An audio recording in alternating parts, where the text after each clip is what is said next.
Hi, I'm Jim Hanna. Hi, I'm Jay Lund. And welcome to another episode of Shot or Shot, the video series where Jay and I drive around the city of Los Angeles visiting notable locations. And these locations are notable because they are either the site of a famous Hollywood project, an infamous Hollywood murder, or it is both. Jay, you ready to go? I am ready. Is this a new shirt? Did your mom buy you that? Yes. Do you have a problem with it? Oh, we have a guest star. My mom is visiting from Lincoln, Nebraska, and she's joining us on this episode of Shot or Shot. She's going to play along. Mom, I need you to take the vow that Jay took. Are you ready to swear? Yes. That you have that you have no idea where we're going, you don't know what places I'm taking you to, and you don't know what happened at them in advance. I have no idea what's going on. Okay. Neither do I. Sounds like we're ready to go. Okay, we're at our first location. Jay and my mom are going to get out and investigate. Ladies and gentlemen, this is the house. Our first stop today. Jay, do you want to investigate, or are you going to get closer? I am going in. Don't get arrested. No. Mom, do you just want to look from here? So you look at this house and you try to tell me, do you think a famous thing was filmed here, an infamous murder happened here, or did both happen at this location? It looks exactly like the house that Spanky, or one of the kids you brought me to. Alfalfa was killed in the first episode? Yeah. Doesn't it look exactly like you're bringing me the same house? And it is now time for Jay and our guest star, my mom, Diana Hanna, to make her guess and his guess. Is this home the site of a famous Hollywood filming location, an infamous Hollywood murder, or is it both? Jay, go first. All right. This is what I've come up with because it looks like a million houses in Los Angeles. So I don't think it is a movie. I think it is a murder. Okay. A very horrific murder. All right. Mom? I just said I think it's both. Now, why I came up with that, I don't know, but... Jay's guessing every time, too. I mean, because Yeah. I look into these things and research them and study them and enjoy But them. his sounded more reasonable. This house is the site of an infamous Hollywood murder. I am starting off the day on fire. Except I will say with a caveat, this is not where they were murdered. This is where the body of the victim was found. And it is one of the most notorious, infamous murders in Los Angeles history. Ooh. This is the murder scene, or where the body was found, of the victim, Elizabeth Short. Who knows the nickname that Elizabeth Short is better known as today? She is known as the Black Dahlia. Oh, wow. The Black Dahlia was a murder victim. Her body was found in what is now the lawn. Let me give you a little brief description. The murder of Elizabeth Short may well be the most infamous unsolved murder not just in Los Angeles history, but in U.S. history. Sadly, her actual name is not as well known as her dark nickname, the Black Dahlia, which was a variation on a popular movie of the time and a reference to her fondness for wearing black clothes. Little is known about her life history before she arrived in Los Angeles sometime in 1946, having followed an old Air Force boyfriend who was stationed in Southern California. She didn't stay with him long and spent the last 6 months of her life cavorting around Los Angeles. She may have worked briefly as a waitress, but for the most part, seemed to spend her time trying to connect with random men who could wine and dine her and provide her a place to sleep for the night. She was last seen on January 9th, 1947, when she was dropped off at the Biltmore Hotel by a married man she was dating. There were any number of unconfirmed sightings around Los Angeles that day, and there was a cottage industry of LA establishments insisting they were one of the last places she was seen alive. On January 15th, 1947, Short's horrifically mutilated body was found without clothes on a dirt patch in an undeveloped area that is now the neighborhood of cozy homes known as Lamert Park. She had clearly been tortured, with cuts and burns all over her body. Most disturbing, she had been cleanly bisected at the waist with surgical precision and left with her torso separated from her legs. Horribly, her mangled body was found by a mother out for a walk with her toddler. Wow, a mother and her toddler found. I mean, what are the therapy bills on that poor little kid? Oh yeah, he probably needed therapy, but it was 1947, so I'm guessing he got $0 worth of therapy, but probably needed $1 billion. The surgical nature of some of her wounds led to speculation that her murderer had some sort of medical training. But in spite of an intense police investigation and decades of amateur sleuths taking a crack at her case, her murderer remains unknown to this day. Distressing fact. Over the years, nearly 500 people have confessed to her murder. None of the confessions have checked out. So there you go, one of the most notorious murders in all U.S. history. The poor woman's body was found right here, and then they built these houses around it. Jay, any thoughts? You've heard of the Black Dahlia, obviously. I have heard of the Black Dahlia. I've been to bars where they all claim that this is where one of the people was... Yeah, like Bordner's in Hollywood. Yes. I've heard. I've not seen any documentation that there's any reason. Maybe she went there, but that was one of the last places she went. Yeah. I haven't heard that. The real last place was the Biltmore Hotel downtown, and then maybe a sighting at a bar nearby later that night. Then she disappeared for 6 days, and then her body was found here on January 15th, 1947, just 7 months before you were born, Mom. Mm-hmm. It was many years ago. Yeah. Are you saying you're old, Mom? More than old. As we drive around for this episode looking for, among other things, true crime locations, I'm reminded that we have a bit of an eyewitness to history of true crime in our car, and that is my mom, who is from Lincoln, Nebraska, where I was born and she was born. A very notorious spree killer from 1958 into 59, or 57 into 58, Charles Starkweather.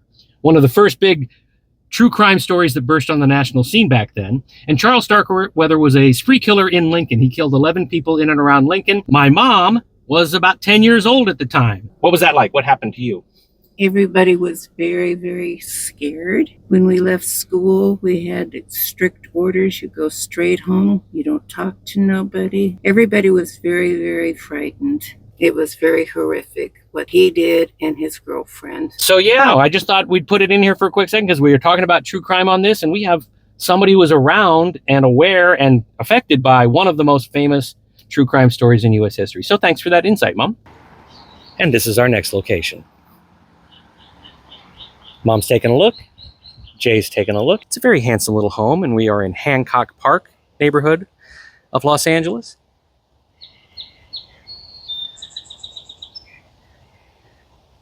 Jay is not even moving. He's either really focused or he's... actually stumped. Mom, you want to come get a look up the front of it? The Starkweather on Sheridan. Oh, that house. Mom's referencing the Lincoln murder. Yeah, and one of a them. house that did kind of look like And this. there was the housekeeper that got killed there too. Yeah. This one Jay knows 100%. Yeah. You know, at least when we did it before, there was one I got this one. This is... Okay, so this very beautiful home in Hancock Park, it is either where something in Hollywood history was filmed, it is where an infamous Hollywood murder happened, or it is both. And I'm going to start with Mr. Jay Lund. What is your guess? I'm going to go, it's a movie location. Okay, hold off on your guess for just a second. Let me hear what my mom has to say. Mom, what do you think? I was going to say a movie location also. Well, you're both right. This is a famous Hollywood filming location. What famous Hollywood project was filmed at this location? Jay, you go first. Well, since it's an older house, I'm going to say they probably went with an older movie. So I'm going to go with...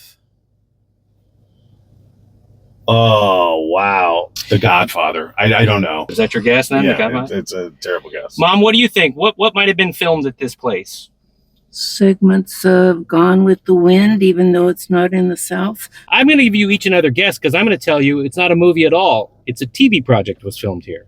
Wow. I was say who was when they all said goodnight to each other. Good night, John Boy. Oh, the Waltons? Yeah, was it the Waltons? I don't think it's the Waltons. No, I don't think the Waltons lived in Hancock Park. No, they did not. They were not that classy. I think you're going to be delighted when you see what this one was. This is where, at least the exteriors, and the TV show was Happy Days. What? Really? This is where the Cunninghams supposedly lived. Wow. I guess I never really seen the outside. Well, let me tell you a little bit of the backstory of this house and the project Happy Days. Happy Days was an American sitcom that aired on ABC from 1974 to 1984 and featured the wholesome adventures of a 1950s family, the Cunninghams. Howard and Marion were parents to 3 kids, Richie, Joni, and Chuck, though Chuck only appeared in 11 episodes in the first 2 seasons and then disappeared one day, never to be acknowledged again by anyone in the family. After somewhat poor ratings in the first 2 seasons, the show was retooled and began to really take off. The retooling was mostly just swapping out the jacket that silent cool guy Fonzie originally occasionally wore for a leather jacket, which immediately made him cool and more talkative. The comedy also began to evolve, from light, heartwarming family matters into a broader comedy with increasingly preposterous shenanigans. Fonzie's ability to start a jukebox simply by smacking it or to snap his rapey fingers and send every hot girl nearby rushing into his arms eventually evolved into a visit from an actual alien from the planet Orc, the breakout role that made Robin Williams a star. Man, I wish I could snap my fingers and get the ladies. Eventually, the coolest guy of the 1970s was reduced to jumping over a literal shark in a lake on water skis, giving rise to the now ubiquitous phrase, jumping the shark, which denotes the moment any series goes off the rails and declines in quality. Mildly interesting fact. The original casting of Fonzie came down to 2 actors. Henry Winkler, who is now America's favorite grandpa, and of all goddamn people, Mickey Dolenz of the Monkees. Jay, you remember Happy Days, Of right? course. I remember Pinky Tuscadero, Nice. and then her sister, Leather Tuscadero, Oh, correct. man, beautiful. Mom, you watched Happy Days, right? And Joni. Joni! Mom loved Joni. And Well. Joni loved Chachi. All of us were watching it as kids back in the day in the 70s, and we all wanted to be like Arthur Fonzarelli Fonzie. My friends got a shirt, because one of his sayings was in the whole show was, sit on it. That was how you insulted somebody. Sit on it, which still not quite sure what that means. When my friend showed up at school with the sit on it shirt and the Fonz's thumbs up, because he always did that, oh, I was so jealous. Do you have any Fonzie memorabilia, Jay? I did not. I had a lot of crazy shirts back then. I had one Wild and Crazy Guy shirt. Steve Martin? Sure. Yeah, and I had Oh No, Mr. Bill from Saturday Night Live. Ah, I thought that was the coolest shirt. my mom wouldn't buy me any cool, funny shirts. Oh, you had the fist shirt. Oh, the Fist was a movie with Sylvester Stallone. She bought me a shirt that said Fist, which would probably be a different meaning if I wore it around Hollywood I'm today. going to say, probably not wearing it now. All right, well, we're wrapped at Happy Days, and we're going to go on to our final location for this episode. Hey. This is actually our next location, but you're seeing that they have a lot of privacy hedges. There is a gap in the driveway where we can sort of get a look at the house. There's a house back there. Very nice house. We are in Los Feliz, a very nice neighborhood in Los Angeles. This is it. This is all we get to see? Unless you want to ring the doorbell and see if they'll let you It's in. not like I need to see the breakfast nook in the kitchen, but... I will say at the time this location became notable, there weren't that many privacy hedges. Huh? Mom's not even looking. I think she knows that this is going to be a guest no matter what. No, but they definitely don't want people bothering them, which is great for us. I mean, Big what security the gate. And incline- yeah, my mom puts a lot of things into Midwestern snow terms. Like, that would be a terrible driveway to scoot. Okay, so that's really all we're going to get, you guys. Okay. Just know that we're in Los Feliz, and it's this very lovely mansion. It's our last location. These guys have had a look, and I will point out that it is tied right now. They both guessed that the first location was a murder scene. They didn't know who was murdered there. And in the next location, they both got that something was filmed there, but they couldn't tell what was filmed there. So it is tied. This is the tiebreaker, Mom. What do you think? Is this an infamous Hollywood murder location, famous Hollywood shooting location, or is it both? I think it's a murder location. Jay? I'm going to say both. So you think a murder happened here and then they filmed something here? Yeah. Okay. Yes. Let's take the first one. What murder? Oh, I'm going to tell you something. You are correct. You both. It is a murder location. What infamous Hollywood murder do you think might have happened at this location? Well, I forget the guy's name. The guy, he's a record producer with a big bouffant do. Why am I drawing a blank? The Wall of Sound guy did the Ronettes or the Crystals. Yeah. Obviously, I'm wrong if you don't know the Yes, guy's name. But we don't have to struggle on it too long. Phil Spector. There we Bill go. Spector, It yeah. was not the murder scene of Darn Phil it. Spector, or where he killed, I think her name was Lana Clarkson. Mom, do you have a guess of what famous murder might have happened here? It was a murder that was known nationwide, so you would have heard about it in Nebraska. No, I'm not real good with names. We are not good with names either. It took us forever to come up with a Phil Spector. So by the way, we're going to end in a tie. They both. Oh, actually, maybe not, because it is not both. I think something was filmed there. You're going to have to do more research. We'll go to the judges after. For today, I'm calling it no. As far as I know, only murders happened here. And I'm going to tell you it was murders. And it was... Murders. There were 2 people murdered here.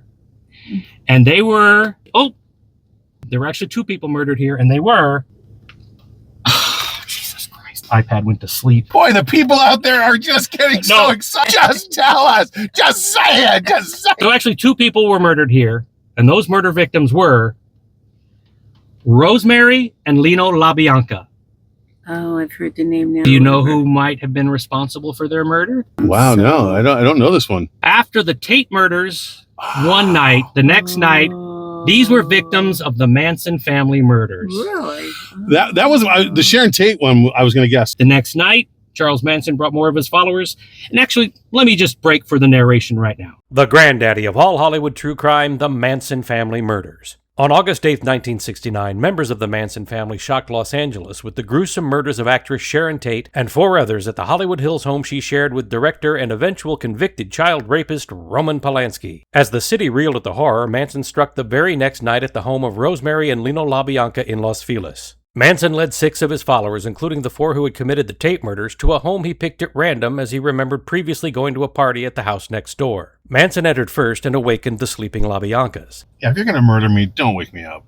He and Tex Watson tied them up, and then Manson left, which was his pattern. He never directly committed any of the Tate LaBianca murders. Tex stabbed Lino to death with a bayonet on a couch in the living room. 2 other followers, Patricia Krenwinkel and Leslie Van Houten, attempted to strangle Rosemary with the electrical cord of a lamp in their bedroom. Tex entered to find Rosemary fighting off the women with the lamp while the cord was still wrapped around her neck. He quickly stabbed Rosemary to death, and the women then inflicted post-mortem stab wounds on both victims. They also left their calling card from the Tate murders the night before, words written in the victim's blood on the walls. In this case, death to pigs and helter-skelter misspelled. Lucky bastard fact. When Manson left the murderers at the Los Feliz house, he drove 3 others to Venice and the home of Lebanese actor Saladin Nader and ordered them to kill him. Linda Kasabian, who was the lookout during the Tate murders, deliberately knocked on the wrong apartment door. When a different person answered, they abandoned the murder of Nader entirely. Kasabian never directly participated in any of the murders and later testified against the family in their murder trials.